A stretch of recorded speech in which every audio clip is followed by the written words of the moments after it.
আমি বলতে পারছি না যে কেমন লাগছে অ্যাকচুয়ালি। মানে কি বলবো, ভাবনার বাইরে। মানে দিদি এসেছে ফার্স্ট টাইম আমার সাথে দেশি জার্নির সাথে। দিদি কেমন লাগছে আজকে বিরানের জলে পা ডুবিয়ে ব্রেকফাস্ট করছে দিদি? আমি মানে বাকরুদ্ধ, আমি বলতে পারছি না যে কেমন লাগছে অ্যাকচুয়ালি। এরকম আমি দেখেছি, কিন্তু তুমি যে এটাকে আমাদের কাছে এরকম ভাবে প্রেজেন্ট করবে, মানে আমাদের মানে গিফট এটা একটা। আমি অনেক ট্যুর করেছি, কিন্তু এরকম এত ভালো অ্যারেঞ্জমেন্ট, এত ভালো পরিষেবা, এত কেয়ার, ইভেন আজকেরটা তো অসাধারণ। আমি প্রচণ্ড প্রচণ্ড এনজয় করছি। হ্যাঁ, দারুণ দারুণ একদম। দিদি কেমন লাগছে একটু বলো। মানে কি বলবো, ভাবনার বাইরে। মানে আমরা যা কল্পনা করেছিলাম তারও মানে একটা স্বর্গীয় পরিবেশ এখানে আমি দেখতে পাচ্ছি।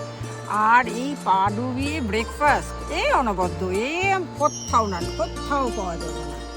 বসে আছে সবাই এখানে, দুর্দান্ত দুর্দান্ত। এটা সত্যি করেই আমাদের কাছে সোমাকে একটা আমাদের gift। অনেক আশীর্বাদ। সময় এগিয়ে চলুক, আর আমাদের- যতদিন পারবো আমি সোমার পেছু ছাড়বো না। আমাদের দুঃখ আগে কেন সোমার সাথে আলাপ করলাম? হ্যাঁ, কারণ অনেক জায়গা ঘোরা হয়ে গেল, এখন সময়ের সঙ্গে আমরা অনেক জায়গা ঘুরতে পারতাম।